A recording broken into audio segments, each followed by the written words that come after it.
destination, or perhaps you are taking a plane. Let's show you where you are going to have some delays for us here. And right now we just have our big storm system starting to take shape. That is going to wreak havoc on basically Texas, the southeast, and into Florida in the coming days. But today, Denver has been de-icing this morning, and we might have some delays. But overall, if you have problems, it's not the weather.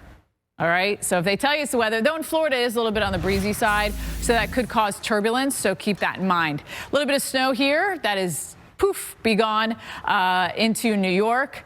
And we have had very heavy snow. You wonder why that purple dot with the 9+ inches of snow. That's Tug Hill Plateau. All you need, 2,000–3,000 feet. That'll squeeze out a lot more snow, and it has done that for us here. That's all it takes. Does not take much. We've got snow also into New Mexico, Sangre de Cristo Mountains getting it. Heavier rain into Texas, and that's moving up the plains. This weather maker will cause issue on the highways, not only this morning, Jim, but even this afternoon, because it's going to be making its way east. So bragging rights today. It is Thursday, December 14th at America's Morning headquarters, and we are monitoring a building flood threat, as you can see, for the weekend. Friday, flooding could strike East Texas for us here, even into the Houston metro area. The flooding then shifts into the Florida Gulf Coast as we head into our Saturday, and it will be a windy coastal system. Then it goes up the I-95 corridor for us here, and it is going to be a messy Monday for a lot of you. Anyone with early travel plans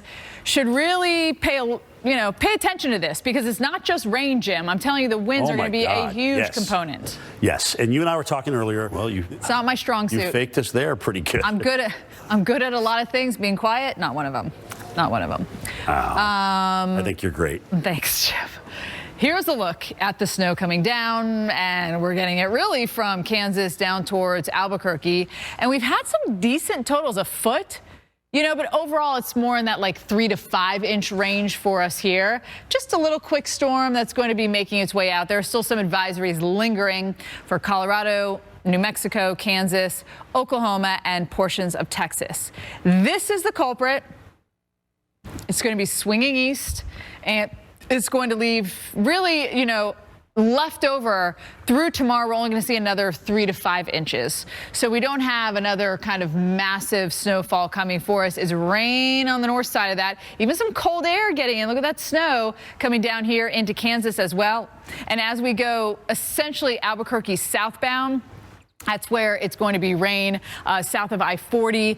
All the snow stays kind of north of that. Santa Fe at 34 and snowing for us. This is all going to be riding along 40, along 70, and it will fill in a little bit with the rain, especially on the east side of it. And it's mainly warm as we go eastbound for us here. And that's going to wreak havoc on Florida. And then the entire I-95 corridor is going to be rough come Monday. So there's your snow. Again, not a lot, 3 to 5 for the most part. South of I-40, it's going to be mainly a rain event for you. And as we roll through time, notice as we head kind of after school, dinner time, we're going to be clearing out. Everything will be quiet for us as we head to bed, so you can go to bed and not have to worry about it.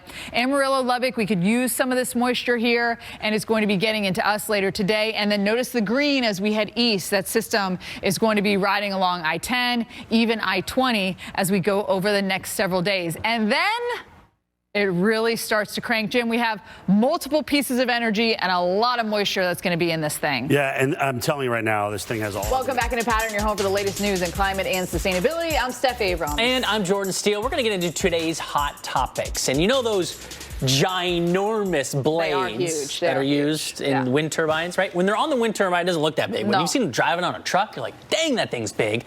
Well, they help us generate green energy, right? But it's really tough to recycle them, and they're very expensive. So many wind turbines, they end up filling up our landfill. Use like a bunch of different recycled materials.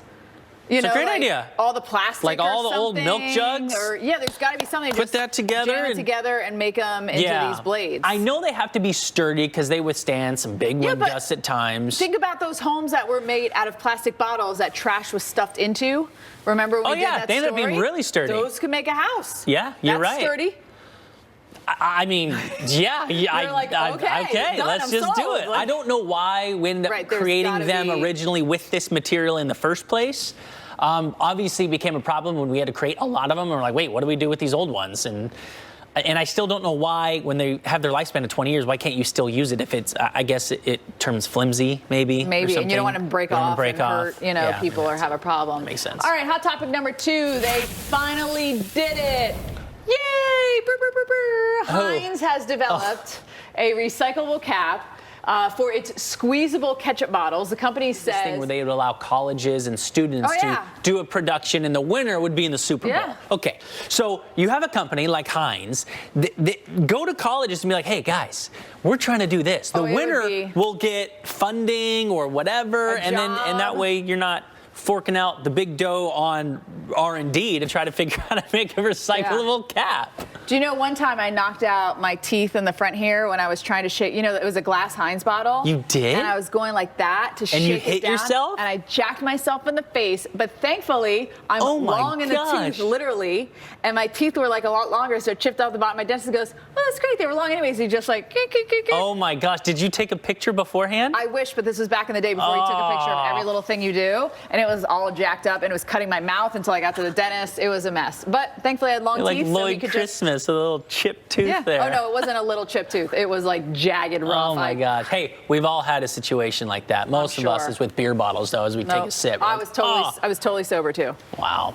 Well, one of the hesitations people have about owning an EV is access to charging stations away from home or away, in maybe really sparsed out rural spots. So Germany is hoping to just here too. I don't know if you mandate it, but it's just smart, especially if you're a gas station. You want people to come in the convenience store to buy stuff anyway. Yeah. Add a charger. They got to sit here longer. But come on in. I have a problem though with that though. I mean, a lot of gas stations are super tight. Yeah. I don't know if there's room for more. We'd have to have. Yeah. They have to expand somehow. Another level. All right. People from all communities need to be involved in solutions if we really want to better the future for our planet. So Indigenous people around the world. Welcome back to Pattern. This year's UN Climate Summit made history when it hosted the first ever Indigenous Peoples Day at COP28 this month. Yeah, Indigenous tribes around the world, they are being hit hard by climate change. Grand Chief Sky Deer joins us from the Mohawk Council of the Kanawaki with potential solutions. I hope I'm pronouncing that right. Thank you so much for spending time with us and chatting with us about this. And we want to start off by just asking, why is it so important that the UN creates that first day or created that first Indigenous People Day over at COP? Well, for us, I've watched a few documentaries that have shown and said, and you can correct this if this is wrong, that our ancestors were much more sustainable. They would leave some, for others. They would replant. Is that true? And if so, what can we learn from our ancestors and become more sustainable today? Yeah, I definitely think that was waking up a little bit about what's important this holiday season, Paul. Also important is what's going on with our weather here. In fact, we are tracking a threat for severe weather. Welcome back to Pattern. The world is racing to adapt our changing climate. And while some of our solutions come from new technology, others rely on what we've learned from the past. We got a short film called Inhabitants, explores the ways Indigenous people have led the way in addressing our climate crisis. And we get a sneak peek ahead of its debut on Pattern streaming channels tonight. Check it out. Yeah, I mean, we need, Native people to tell us how we should treat the land. The problem we have, listen. In general, just people in general, we have a hard time looking at history and making decisions, smart decisions. We're just like, whatever, we'll just do what we think is best. Yeah, I know. Well, we need to listen, right? Yeah. Let's listen to Paul now about all the snow that's coming down here. Yeah, people are frail. Can't talk about the past too much, but I do like the term First Nation. I think I view it as very respectful. Yeah. People were here long before what's developing across Florida this weekend. That could be a flooding event, and that also pushes in and up through the eastern seaboard, too. It's going to be a capital MESS. Yes. Paul, thank you very much. Here's what's coming up tomorrow on Pattern. Climate change is making drought worse.